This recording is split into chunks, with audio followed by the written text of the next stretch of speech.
Jimmy Fallon welcomes Ice-T. NBC Tonight. UN called for an emergency assembly.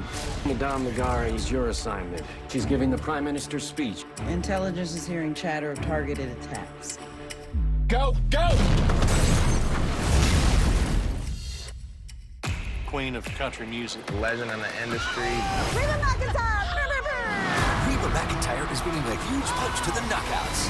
Pretty big voice out of a little old bitty gal. Did my toupee fly off? The Voice, new Monday on NBC.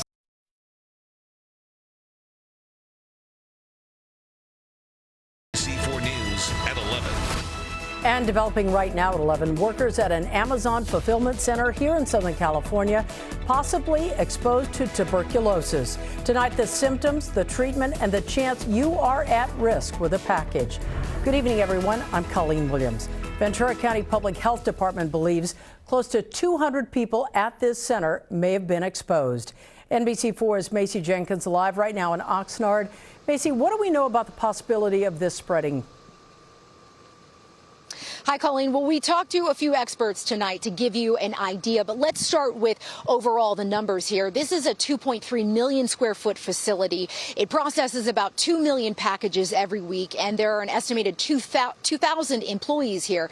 Now, of those employees, about 180 were tested or realized they're being tested now. They believe that 180 of those have been exposed to that tuberculosis, but public health officials say they do not believe that there is any risk or danger to the public. Let's talk about the timeline here. Now, let's go back to Monday. Staff from the Ventura County Public Health Tuberculosis Program found out about that employee that was with an active case of tuberculosis on Monday. They started working with the Amazon leadership to contact staff about the possible exposure on both Monday and Tuesday. Ventura County Public Health Officer Dr. Robert Levin says those 180 employees are in the process of being tested, but he does not believe that there will be a high number of isolations or quarantines. Take a listen.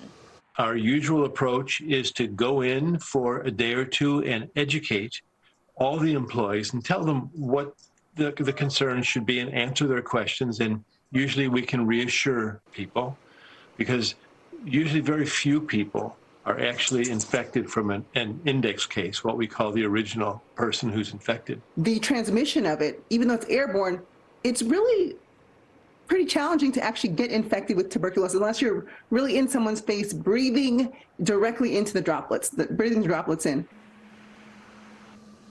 Now, we spoke to nurse Alice Benjamin tonight. She explains there is a difference between active TB disease and a TB infection. A person with active tuberculosis disease can pass along that infection to others through sharing the same air for an extended period of time. It can cause an illness, usually in the lungs. Now, a person with a TB infection simply has that inactive TB germ in their body. About 1 in 10 people with a tuberculosis infection will become sick with TB disease in their lifetime. Now, back here live, overall, the most important takeaway to remember if you are exposed to TB, just to get tested. It's very treatable with oral medication, and it happens all the time, doctors say. But what's important to remember, if you have Amazon packages, the Ventura County Public Health says that there is no risk when you are handling those packages because this disease is spread through the air and not through physical touch. So if your Amazon package came through this facility, you are not at risk just by opening that package. Reporting live here in Oxnard tonight, Macy Jenkins, NBC4 News. All right, Macy, a lot of people want to know the answer to that question after 3 years of COVID. Now, new at 11, 2 former LA County deputies are facing federal charges. They are accused of illegally detaining a skateboarder in their squad car, which then got into a chase and an accident. The U.S. attorney prosecuting this case revealed the new details today. Court papers say the 23-year-old skateboarder was at a park in Compton in 2020. The deputies allegedly detained him in the squad car. At some point, they were involved in a pursuit and crashed, injuring the skateboarder. The deputies have pleaded not guilty. When officers abuse their power and violate the law, it is imperative that we hold them accountable, and we will. Those 2 same deputies were also involved in the deadly shooting of 18-year-old Andres Guardado 3 years ago. The county settled with his family last year for $8 million. Biden administration has declared